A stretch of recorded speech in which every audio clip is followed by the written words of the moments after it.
So as I said, I'm going to go over 3 of these. I'm going to start with number 1 because it is an easy problem.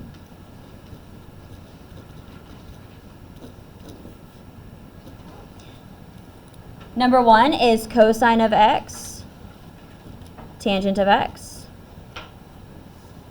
And we just need to simplify.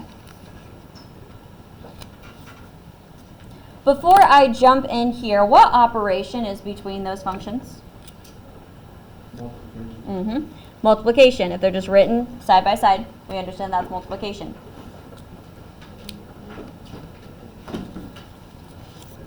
We follow the steps. This is going to get a bit robotic with some time, but that's kind of the point, is you're going to get used to the process very quickly. The first 2 steps, they aren't often in the problems, but if you notice them from the beginning, they will make your problem a lot easier. So do always look for these things. First thing we look for are multiplication identities. That's the top section here. These are the reciprocals. When they're written together, multiplied, then they're just going to equal 1 because they'll cancel each other out. So we always look for this first, and again, typically they're not there. As you can see, cosine and tangent, they are not reciprocals. Next, they tell us to look for Pythagorean identities. These are very easy to spot. We have the main 3. Those are the ones in boxes. And then the bulleted list under each box, those are rearrangements of the original 3 identities. So they can appear in any form. But these are the most common ways you'll see them here. Which symbol in all of these arrangements is a dead giveaway you have a Pythagorean?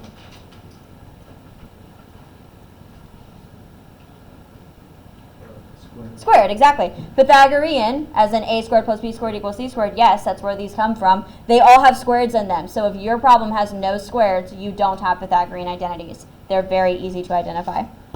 So next we're going to move on to step 3, which typically is where we start. If 1 and 2 are not present, you're going to start with step 3. That's the first thing you can do actual work with.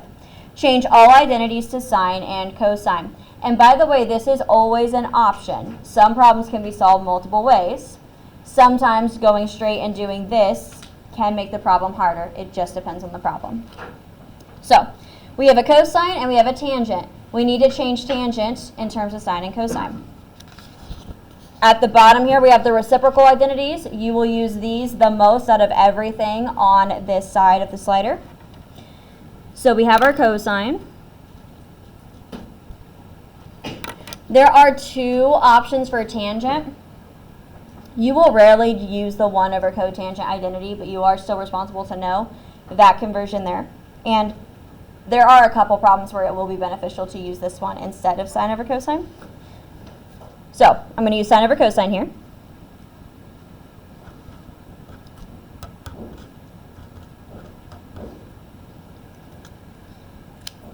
And the tangent and cotangent are starred. That's because you will use those the most often, more than likely, out of everything on this.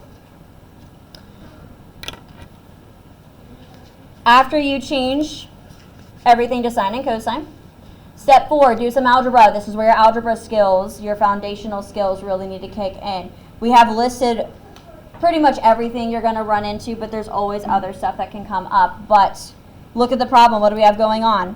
We have multiplication, including a fraction. So we're multiplying fractions here.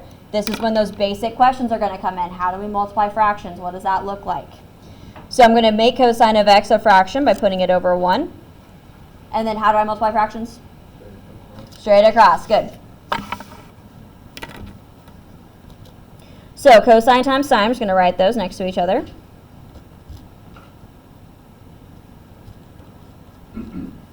Over on the bottom, we're just going to have cosine of x.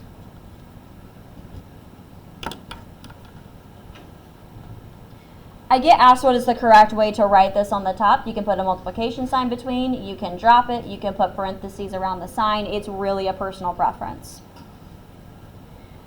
From here, we're doing multiplication. All of this is multiplication, and then of course division with the fraction. So canceling is 100% an option here. We have a cosine on top and a cosine on bottom. Those will cancel each other out, and we are left with sine of x.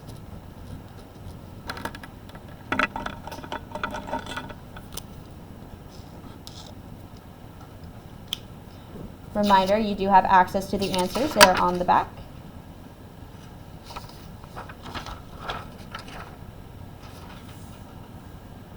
Questions on number 1?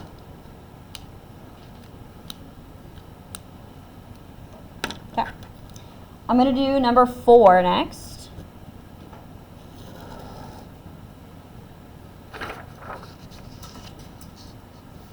Number 4, we have sine of x times 1 plus cotangent squared x. This is a problem that can be solved in a couple different ways. It just depends on the person and if you follow the steps in the exact order. So a lot of us will look at this and immediately see a distribution problem and you'll want to distribute. That wouldn't be incorrect. It wouldn't be following the steps, but you would still get to the right answer. So again, that's kind of a personal decision. So I'm going to follow the steps. First, we look for multiplication identities. Outside of distributing the sign, we don't have multiplication here. Pythagorean identities, we do have that here. We have a squared with the cotangent. So I'm going to look for 1 plus cotangent squared. That is equal to cosecant squared. So I'm going to replace that with cosecant squared x. We have sine of x.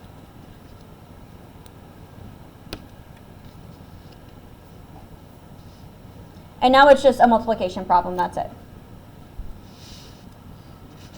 So I've replaced the Pythagorean identity. Next is algebra, before algebra, change all identities to sine and cosine. So we're going to rewrite the cosecant in terms of its reciprocal, which is sine.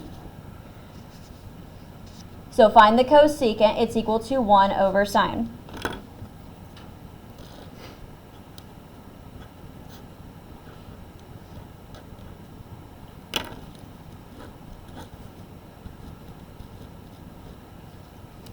There is a small detail I need to add here.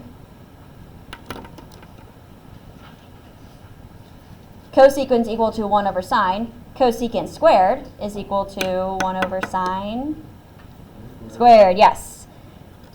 So if it's squared in the original, when you do the conversion, make sure you carry the squareds over. Make sure you don't leave them behind. Now we do some algebra. So again, we have multiplication involving a fraction. So we'll put the sine of x over 1. And again, we just multiply straight across.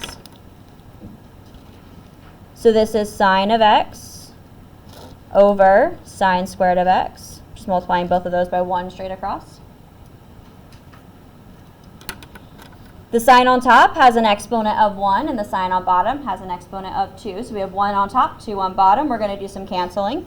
The top cancels out completely, and it just becomes 1. The bottom, we just canceled out the squared because we took 1 away, but there's still a sign left over. So now we have 1 over sine of x. And we're not done because remember, you can't have a fraction in your answer. That's a big no-no. So we need to go one more step. 1 over sine is equal to cosecant.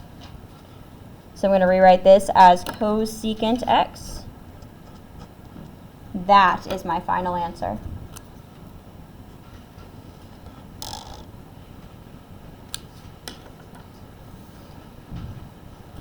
There you have it.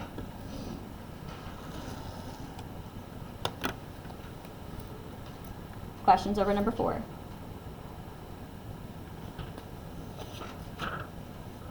Last one I'll do with you is number 6.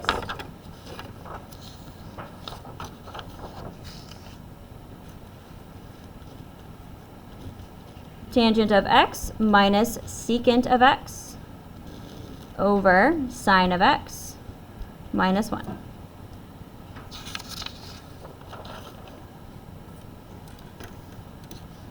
First off, this is all addition, subtraction, however you want to see it. So even if we had the same term top and bottom, canceling is not an option here, so don't start there. First, we look for multiplication identities. I'm not even going to flip this over. There's no multiplication here, so I'm going to move on. Pythagorean identities, there's no squareds, so I can move on. Change all identities to sine and cosine. So tangent, we can change. Again, we want the sine and cosine identities, so sine over cosine.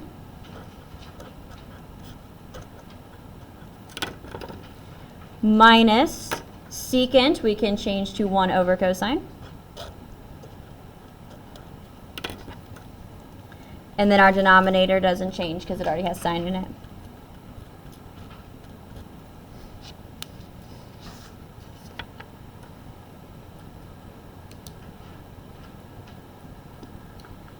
From here we do some algebra. A lot of students like to try to go ahead and do keep, change, flip. Don't do that yet. Get one fraction on top, then keep, change, flip to save ourselves some trouble. Nicely enough, the top, we already have our two fractions with the common denominator, so there's no extra work. We can just go ahead and make that into one fraction. So we just put it together. Sine of x minus 1 over cosine of x all over sine of x minus 1.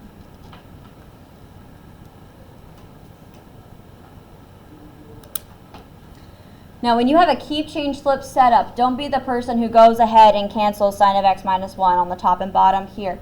Depending on where they are placed, they may cancel out or they may get multiplied. It's really hard to tell without writing out the keep, change, flip, so please avoid doing that. 9 times out of 10, that's going to lead to a mistake. So first I'm going to write out just the problem we have. We have sine of x minus 1 over cosine of x. And then the big fraction bar, that's our division. Divided by, and then we just have sine of x minus 1. And then I'll make it into a fraction, so I'll put it over 1. Now we do keep, change, flip. We have sine of x minus 1 over cosine of x times 1 over sine of x minus 1. And now we can clearly see that these two expressions will cancel because we have one on top and one on bottom.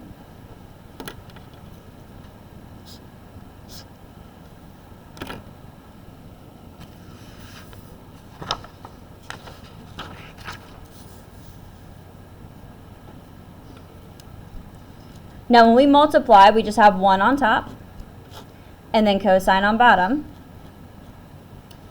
And reminder, fractions are not allowed to be your answer, so we need to go one more step and rewrite this as its reciprocal identity. 1 over cosine is secant. So this is secant x. That is our final answer.